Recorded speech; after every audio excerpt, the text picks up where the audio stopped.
This episode is going to be all about zero waste in the kitchen.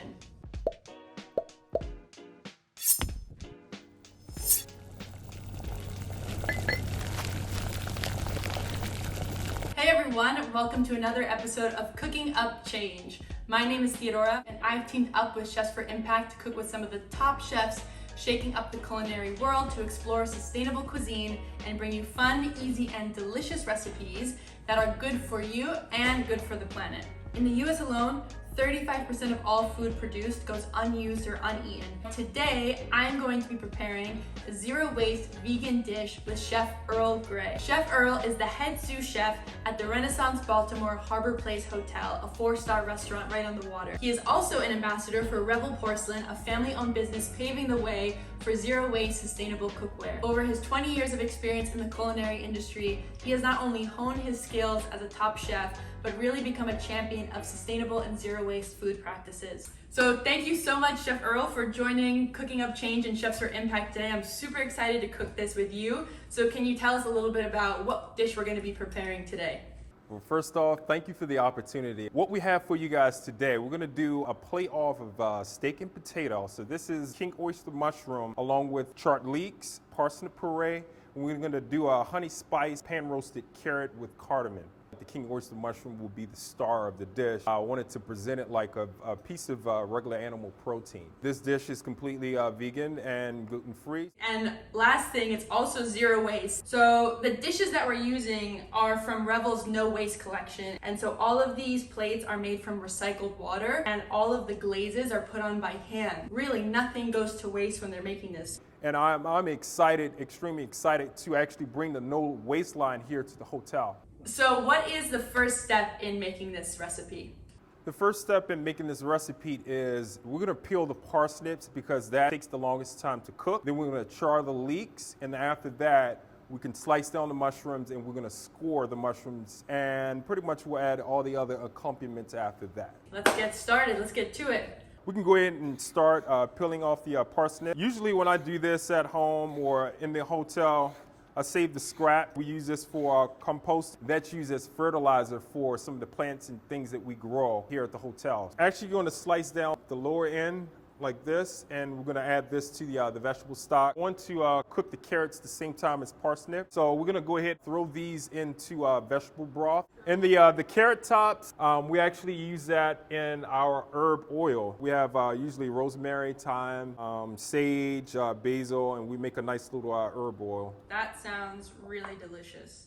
What's next? And then we're going to grab our leeks. We're going to take it on the white end of the leek, and we're going to cut off the root.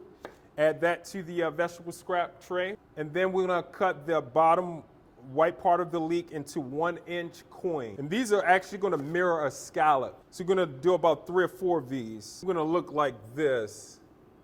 So once we have the top part of the leek, this is where we can actually char the leek on top of your stove. Basically, I take the leek and I put it on top of the stove top, low temperature, and let it go until it actually gives off the exterior charring. And we're gonna turn this into a basic powder to garnish the dish. And while the leeks go, we're gonna let that rest, and we're gonna grab our shallots and our garlic. I have about 4 cloves of garlic. Just gonna mince it and do a basic rough chop. Then I have a gigantic shallot.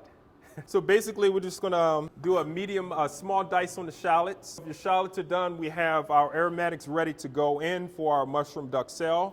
Next step will be, we're gonna turn on the fire here onto a low temp. So we're gonna take the king oyster mushroom next. So I'm actually just gonna slice this into 3 parts. The end of the mushroom, I'm just gonna leave this to the side so we can use this for our mushroom duxelle. Like you said, we're gonna cook it almost like a steak. So our next step in the process here is we're gonna score the mushroom. Take the tip of the knife, and then we're gonna do a cross slice on it too as well. I want the mushroom to resemble a nice piece of steak. We're gonna put our mushrooms in face down into the pan. Sometimes it buckles, so you definitely wanna hold it down so that it browns evenly throughout. Once you have the desired color, basically that's when I flip the mushroom. We're gonna add a little bit of salt and pepper to the mushroom. Now we're gonna add the vegan butter. And once it's at a foaming texture right here, add the white wine to the mushroom. Do you have your herbs handy? We're gonna take a sprig of each and we're gonna add them to the pan. Then with the remaining wine and butter that's in the pan, we're gonna baste the mushroom. Because a lot of vegan dishes have been interpreted as to be boring, and we don't want our vegan dish to be boring. And so just to finish this off, I'm gonna add a bit of lemon juice to the mushroom. So let's take our mushroom out with the herbs and set it on the side plate. And so for the viewers at home, basically, you don't want to throw away any of the goodness in the pan after you've finished searing off the mushrooms with all those great ingredients. You want to keep those in the pan, and we're going to take our aromatics, which are our garlic and our shallots, and we're going to add that to the pan. So you have those mushrooms handy, the ones that were left over. We're going to take these, and we're just going to do a simple dice, and this will be part of our mushroom duxelle. Keeping an eye on the garlic, we don't want that to burn. The diced mushrooms, we're going to add those to the pan as soon as your shallots and your garlic become translucent. Take a little bit of the herbs, and we're going to give this a quick little mince. Add our mushrooms, wait until it browns a bit. Then we're gonna add a little bit more vegan butter and some white wine. You can go ahead and add your butter, and it's gonna add a nice little creamy flavor to the mushroom. So I have my herbs and everything on one plate. And at the end of the dish, this is where we're gonna add our thyme and our rosemary. It should be nice and fragrant. I have two hungry people here with me. They're like, oh, it smells good. Fantastic. Let's add the grapeseed oil to the pan, and we're gonna put the leeks in face down and let those bad boys go for about 3 to 4 minutes. I'm gonna next make my parsnip puree. So I've already cooked down my parsnips. They're nice and fork tender. I'm gonna add them to the mixer. I'm also keeping an eye on the leeks as well. My vegan milk, I'm gonna add a little bit of that, roughly like a 1/4 cup. So usually I'll take a spoon, see whether or not I can actually spread it. So parsnips ready. So my leeks are pretty much seared off. Right now, I'm just gonna add some of the vegetable stock that we use to cook the carrots. Make sure that they're nice and caramelized. I'm gonna add about a knob of butter. What I'm doing now is I'm basting my leeks. I'm spooning the vegetable broth in the butter right back over. And so these leeks, even though they look like scallops, they're gonna eat like a potato. We have a nice, incredible jus left in the pan from the vegetable stock and the butter, which we'll use to sauce the dish after it's ready. I'm gonna take my leek ash and I'm gonna put that in the blender so that can be ready for plate up. The finished result is pretty much a nice leafy powder. Definitely adds a smoky flavor to the dish. It's almost like charcoal. We have the carrots already ready. This is the last component to the dish. We're gonna pan roast it really quick, add the coriander as the spice, and then we're gonna glaze it with the honey. I'm adding mines now, and you add just a touch of salt. So I have fresh honeycomb here, and it's gonna add a nice little flavor to the carrots. I have a nice little caramelization on the carrots, so now I think we're ready to go. And so the plate we're going to use to plate up will be the white Arctic finish.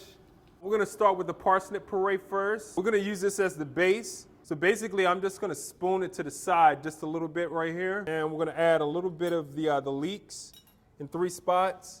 So we're going to place these around the parsnip itself. And we're going to put the duxelle right in between the leeks, like so. And I'm going to take one of my scored mushrooms, and we're just going to lay it right on top of the leek, like so. We're gonna continue to do that all the way throughout the dish.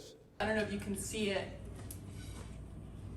Awesome, looks good. So you already have 3 on there. Yeah, I'm a little speedy with this. I was like, oh, wow. Oh, let me speed it up here.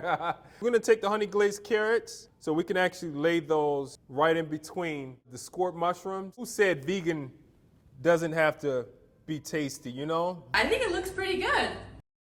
Amazing. It looks amazing. It's so pretty though, I almost don't want to taste it.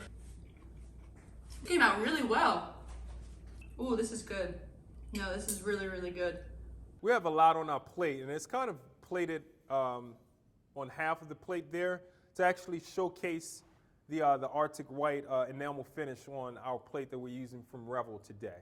So thank you so much, Chef Earl, for showing us how to cook a vegan steak and potatoes and for teaching us Simple and effective ways to cook in a zero waste way. Everything that we brought out to the table was used to create this beautiful, tasty dish. It just goes to show that cooking zero waste at home is possible, and also cooking zero waste at a big scale is also possible, as you've demonstrated. I appreciate the opportunity again, cooking up for change. We try to bring out those nice, strong flavors of vegetables, and hopefully we've achieved the brief today. So hopefully you guys enjoy it.